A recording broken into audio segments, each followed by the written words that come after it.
ಮುಂದೆ ಹೋದ್ವಿ ಎಲ್ಲವೂ ಕನ್ನಡ ಚಿತ್ರಗಳೇ ಆ್ಯಂಡ್ ನಮ್ಮವ್ರದ್ದೇ ಚಿತ್ರಗಳು ರಿಲೀಸಲ್ಲಿರೋದ್ರಿಂದ ಯಾರಿಗೂ ತೊಂದರೆ ಆಗಬಾರ್ದು ಅಂತ ಹೇಳ್ಬಿಟ್ಟು ಶಿವಣ್ಣ ಅವರು ಡಿಸಿಷನ್ ತೊಗೊಂಡ್ರು.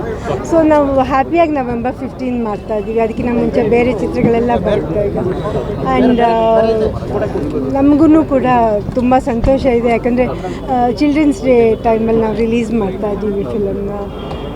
ಇನ್ನು ಇವಾಗ ಈ ಗ್ರಾಫಿಟಿ ನೋಡಿದ ಥರನೇ ಬೇರೆ ಕಡೆಗೂ ಮಾಡಬೇಕನ್ನೋ ಪ್ಲ್ಯಾನ್ ಇದೆ.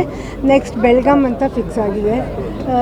ಜನರಿಗೆ ಇದೊಂದು ಮತ್ತು ನಮ್ಮ ಅಭಿಮಾನಿಗಳಿಗೆ ಇದೊಂದು ಕೊಡುಗೆ ಅಂತ ನಾನು ಅಂದ್ಕೊಂಡಿದ್ದೀನಿ. ಪ್ರೀಕ್ವಲ್ ಆಗಿರೋದ್ರಿಂದ ಕತೆ ಹೇಗಿರುತ್ತೆ ಒಂದಷ್ಟು ಕುತೂಹಲ ಜಾಸ್ತಿ. ಅದನ್ನ ನೀವು ಚಿತ್ರ ನೋಡಿ ಪ್ಲೀಸ್. ಪೂಜೆ ಮಾಡಿದಿರಲ್ವಾ, ಇವತ್ತು ರಿಲೀಸ್ ಡೇಟ್ ಅನೌನ್ಸ್ಮೆಂಟ್ ಅಂತನ ಹೇಗೆ ಏನು ಪೂಜೆ ಅಂತ ಮನೇಲಿ? ಇಲ್ಲ, ಅದು ಒಂದು ರೀಸನ್ ಕೂಡ. ಪ್ಲಸ್ ಶಿವರಾಜ್ ಕುಮಾರ್ ಅವ್ರಿಗೆ 60ನೇ ವರ್ಷದ ಪೂಜೆನ ನಾವು ಮಾಡಿರಲಿಲ್ಲ. ಆವಾಗ ನಾವು ನಮ್ಮ ಅಪ್ಪವ್ರನ್ನ ಕಳ್ಕೊಂಡಿದ್ವಿ. ಸೊ ನಾವು ಮಾಡೋಕ್ಕಾಗಿರಲಿಲ್ಲ. ಸೊ ಅದಕ್ಕೆ ಇವಾಗ ಒಂದು ಚಿಕ್ಕದಾಗಿ ಒಂದು ಪೂಜೆ ಮಾಡಿಬಿಟ್ಟು ಇತ್ತೀಚೆಗೆ ಷಷ್ಠಿ ಪೂಜೆ ಕೂಡ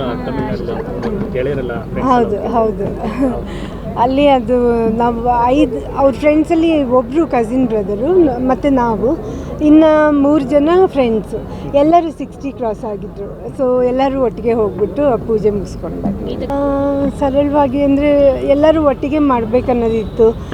ಅವ್ರೂ 60 ವರ್ಷ ಆಗಿದೆ ಅಂದಾಗ ಎಲ್ಲರೂ ಹೋಗ್ಬಿಟ್ಟು ಒಟ್ಟಿಗೆ ಸುಮ್ಮನೆ ಕಾಮಾಗಿ ಮಾಡ್ಕೊಂಡು ಬಂದ್ವಿ. ಬಟ್ ಅಲ್ಲಿ ನಾವಷ್ಟೇ ಇರಲಿಲ್ಲ, ಇನ್ನೂ ಒಂದು 10-12 ಕಪ್ಪಲ್ ಇತ್ತು ಅಲ್ಲಿ. ನಾವು ಸ್ಪೆಷಲ್ ಅರೇಂಜ್ಮೆಂಟ್ ಎಲ್ಲ ಮಾಡ್ಕೊಂಡು ಹೋಗಲಿಲ್ಲ, ಹಾಗೆ ಡೈರೆಕ್ಟಾಗಿ ಹೋಗಿ ಫ್ರೆಂಡ್ಸಲ್ಲೇ ಒಬ್ಬರು ಎಲ್ಲ ಬುಕ್ ಮಾಡಿದ್ರು, ಮುಗಿಸ್ಕೊಂಡು ಬಂದ್ವಿ. ಸರ್ವತ್ ಅನ್ನೋದು ಬರೀ ಲೆಕ್ಕ ಕಷ್ಟನಾ ಅಂತ, ಯಾಕಂದರೆ ಶಿವಣ್ಣ ಸಿನಿಮಾಗಳ ಲೈನಪ್ ನೋಡ್ತಿದ್ದೆ, ಯಾವ ಸ್ಟಾರ್ಸ್ ಕರೆದು ಇದಿಲ್ಲ ಅಂದರೆ ಆ ಮಟ್ಟಿಗೆ ಎನರ್ಜಿ ಅಂದರೆ ಅದು ಎಲ್ಲರ ದೇವರ ಆಶೀರ್ವಾದ ಮತ್ತು ನಮ್ಮ ಅಪ್ಪಾಜಿ ಅಮ್ಮ, ನಮ್ಮ ಫ್ಯಾಮಿಲಿ ಮತ್ತು ನಮ್ಮ ಅಭಿಮಾನಿಗಳು ಎಲ್ಲರದ್ದು ಆಶೀರ್ವಾದದಿಂದ ಅವ್ರದ್ದು ಈ ಲೈನಪ್ ಇದೆ.